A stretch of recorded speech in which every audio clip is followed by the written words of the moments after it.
episode 14 or 15. I'm not sure. It's been a really long time. My apologies. I really wanted to start like being more consistent, but I'm a senior in high school and it has been crazy. Like, I finally done, so I will be more consistent now. But this time of year comes along. We got playoffs coming along, which has been up and down, I'm not gonna lie. Had very mixed emotions about it. But we've had our first ever PWHL playoff season series, which has been exciting. So we've currently got PWHL Minnesota and PWHL Boston. They're in the finals. Currently it's tied 1-1 the series. Like, PWHL Boston won the first game, PWHL Minnesota won the second game, and they also play a best of 7 like the NHL. We had a lot of teams. I personally, I don't know where to watch the PWHL games live, but I have seen like the highlights on YouTube, which I think is really great. Another thing I love about the PWHL is that the players itself are really present in their social media. Like, one of the, I think she was traded from PWHL Ottawa to PWHL Boston. Her name's Lexi. I'm not too sure how to pronounce her last name, but I always get her TikToks along with Sarah Nurse and Emma Malte. They both play for PWHL Toronto. Like, I always get their TikToks and I'm like, this is kind of how you could grow the game, just to gain awareness of like, hey, look, these are some girls that play sport, but look at them, they're having fun like normal girls too, but they can play hockey like any man can. It also is just better social media presence than the NHL, which I love because I'm a content girly. Like, I will switch teams so fast if you give me content. That's all. So I'm excited to see like who wins. I don't have a like conclusion as to who I think is better from the two teams in the finals.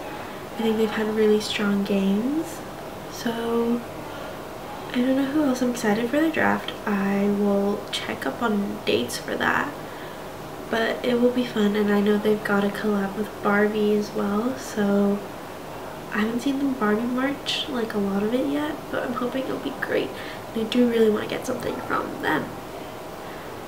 Moving on with more playoff series, we have our conference finals.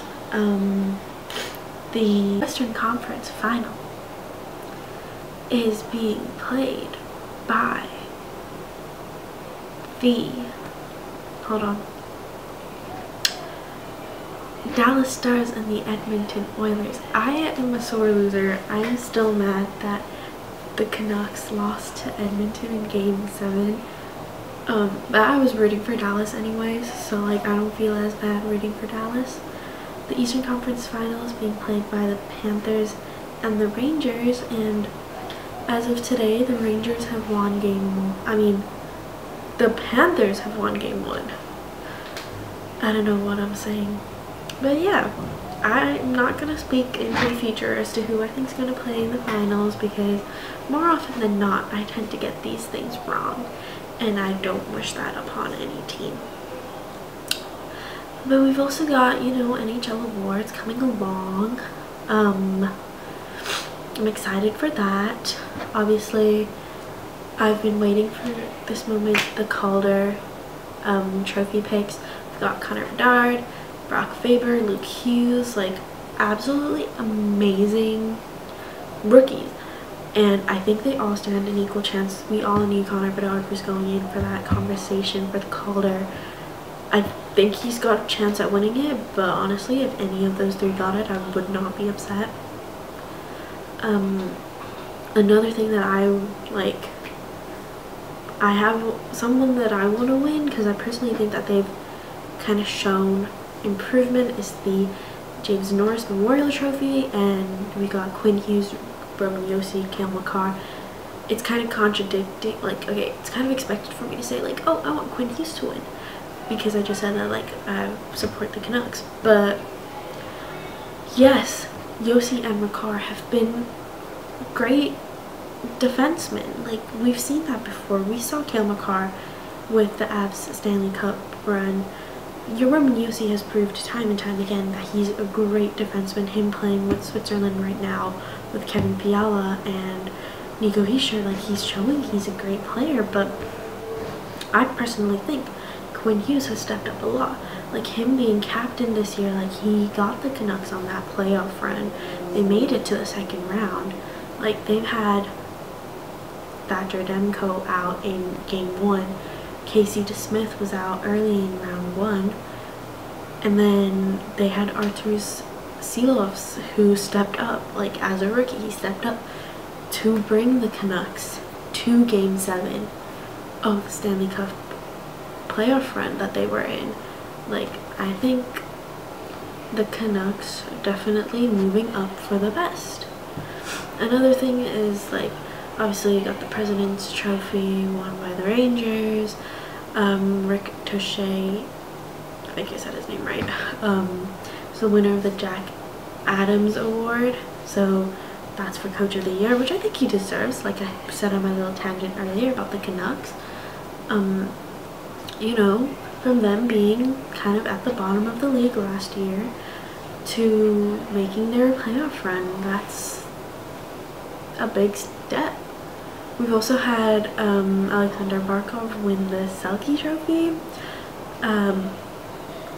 Connor Ingram won the Masterton Trophy. I think maybe the last Arizona Coyote to win that trophy. And Jacob Chula won the Marc Messier Trophy. I don't really know what the Marc Messier Trophy is about, but hey, I guess he wins the trophy. But yeah, the NHL season, like, I felt like round 1 of the playoffs was really short. I felt like round 2 was so long, and I was like, when is this going to end? Like, I love it, but I was also like, come on, someone's gotta be done now. Like, what's going on? Okay, moving on to F1, because if I keep talking about hockey, I might cry. Oh, I'm also trying to figure out more about the CHL. Like, I think that's a pretty interesting league. Congratulations to the London Knights for their sweep for the OHL Cup. Easton Cohen, who was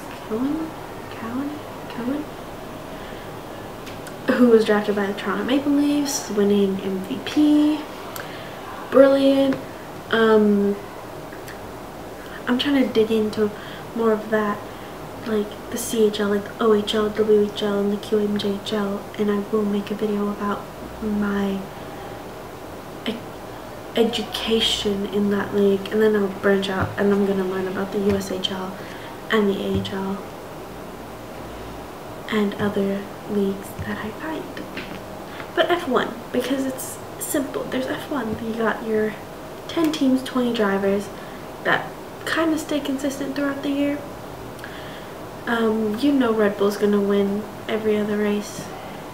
I mean, last year you knew Max Verstappen was gonna win every race, but this year we've had Carlos Sainz. He won in Australia, and then you had in Miami Lando Norris. Lando Norris won his first F1 Grand Prix in Miami after losing out in the sprint, so that deserves some credit. Of course, like, I'm not surprised Max Verstappen, he won Imola, but we kind of had there's a theory going on, right? So Miami, we had Lando P1, Max P2, Charles P3. Imola, we had Max P1, Lando P2, Charles P3. I guess you guys can kind of see where I'm going with, you know, the same 3, different order. Will we have the same for Monaco? Who knows? We'll find out this weekend, I guess. And we've got a new Leclerc on the grid with Charles adopting Oscar so that Oscar has more home Grand Prix. F1 can be anyone's race, and we've got F2 in Monaco as well. It'll be pretty interesting. Guys, my camera stopped halfway through filming. Like, it ran out of storage and now I can't get it to work, so I'm filming this on my phone. But as I was saying, F2, it can be anyone's race now. Like in Imola, Max was actually fighting for his life against Lando Norris, so let's see what Monaco has in store for us. Obviously, qualifying is really important in Monaco, so we'll see how the cars, how they do in, you know, our free practices. I think from there people can get a rough gauge as to like how they'll perform in the main race. But we've also got F2 races coming up in Monaco. I'm not gonna lie, I don't really know what's been going on in F2. I haven't really caught up that much, but I know Paul Aaron has been doing really well in F2, on the podium consistently. From the driver standings, I can see Zayn Maloney is first, Paul Aaron in second, Isaac Hadjar in third. That's our top three. Our top five is Dennis Hauger and Gabriel Bortoleto. Very interesting. The fight between first and second is 5 points. So Zayn Maloney has 68 points and Paul Aaron has 63. Fifth and sixth is closer. Gabriel Bortoleto and Kimi Antonelli are 2 points away from each other. Franco Colapinto and Kush Maini are tied for 7th with 34 points, and Enzo Fittipaldi and Jack Crawford are tied for like 9th with 32 points. So the F2 races are, F2 standings are kind of close, but they've got Monaco this weekend, then they've got Barcelona, Spielberg, Silverstone, Budapest, Spa, Monza, Baku, Qatar, and Abu Dhabi to finish the season off. And I think it can still be anyone's race. We've seen it happen before. We saw it last year with Théo Pourchaire, Frederick Vesti, and there's one more person in that fight whose name I cannot remember. But we've seen it. We've seen the close calls. We've seen what one little mistake can do. So we'll see what goes on there. F1 Academy.